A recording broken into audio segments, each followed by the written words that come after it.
talking about Orlando's defense and Ridley packing the paint, and you guys taking the shots that were there. I think it was a career high for you in three-point attempts. Hit 5 of them. Was that what you were seeing? Was that kind of just responding to how they were playing? Yeah, I was just taking the open shot. I felt really comfortable. Wish I would have hit more, had a couple rim out, but that's life. So yeah, got good looks. As a team, we got great looks. Probably the most open threes we got all season. We just had to convert them, but we converted them at the right time and late in the second half, and pulled through. And then zooming out a little bit, just wanted to get your thoughts on Andre Drummond as you played against him for a few years, and what you think he will specifically add to your squad this year. I got somebody to battle with on the boards now, so I think that's something that's really, really going to stand out. Especially when we get AD back. Me, him, and Drummond and Bron fighting for boards. It's going to be tough. It's going to be tough for other teams. So, if we can get him to buy in defensively and continue what he does on the boards, and just keep it simple, I think it'll bode well for us. All right, let's go to Dan Wiki. Hey Kyle, as a team, you guys have gotten, I would say, probably a fair amount of not great news over the last month and a half or so when it comes to injuries and different things like that. How did this feel to get some good news? On Drummond. We got another piece. Coming here, it's all about sacrificing and doing what's best for the team, because over here we're trying to win championships. So, we're excited to add them to the bunch and get them acclimated and get them dialed into up to speed with everything we do, offensive and defensively. I'll do them, please. Hey Kyle,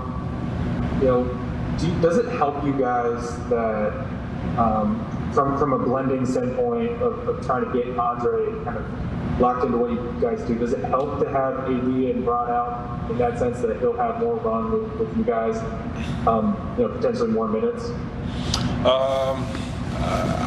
I don't really know. I can't really say, because obviously we got Mark-Trez there at the 5 as well. So, just trying to get them acclimated enough for the schemes that we have right now. But once those guys get back, it's going to be totally different game plan, totally different feel out there. So, I think the biggest thing right now that we can do with playing time is obviously from a defensive standpoint, getting them in there, understanding our terminology and what we want to accomplish on that end of the floor, and I think it'll be good for them. Dennis Schroeder with 24, 7 of 14.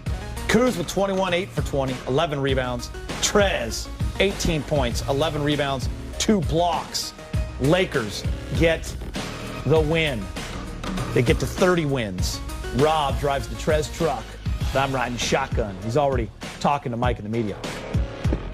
Hey, Trez, what was the key in that fourth quarter after Orlando had battled back to get the lead? Where did you guys buckle in to turn the game back around? We started packing the paint, making them make extra passes and shoot uncomfortable threes that they didn't want to take. They're a big team known for scoring a lot in the paint and causing a lot of havoc with driving, and then finding somebody down low on the baseline. So we really just wanted to pack the paint and make sure that we make them kick it out, and then we close out to the 3-point line. And Trez, just before the game, we learned that Andre Drummond is going to be joining the mix. Just wonder what you thought of him in battles you guys have had over the years, and what he might add to you.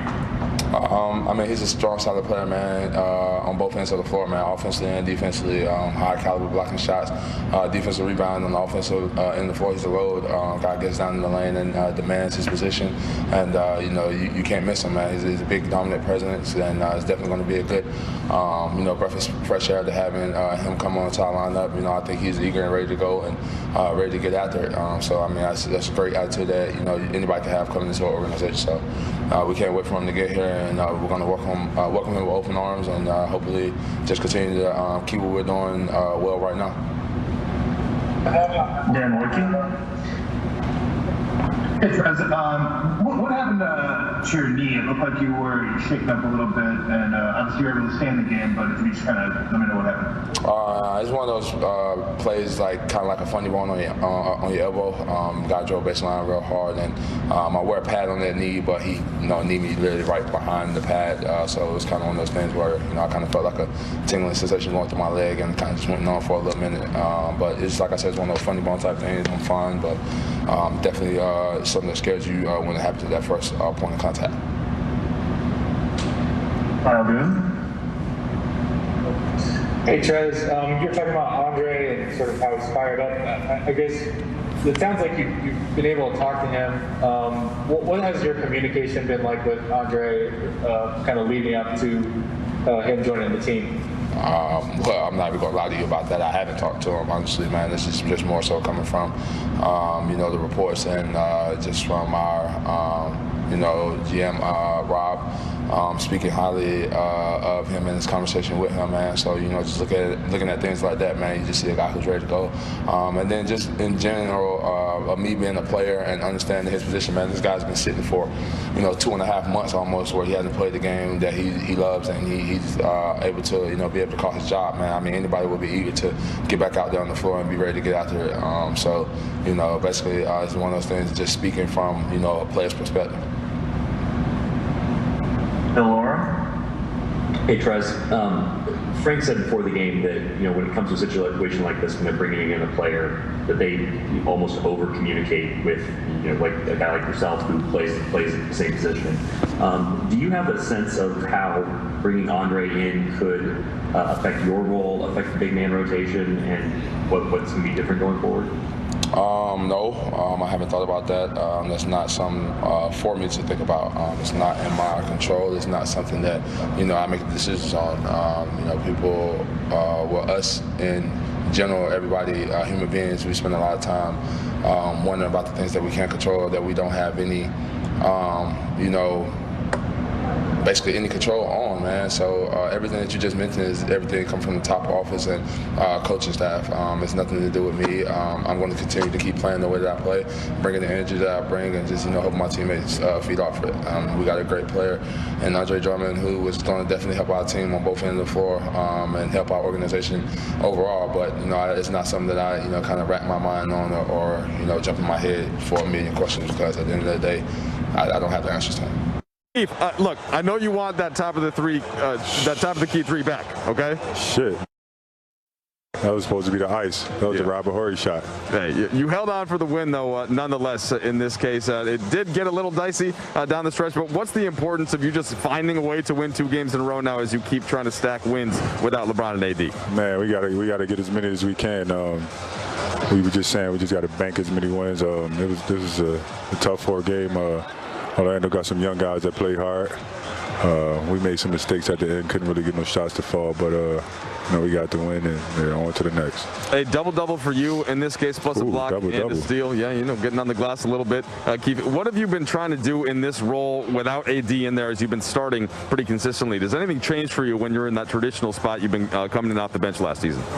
Yeah. Well, without those guys, obviously we need to score the ball.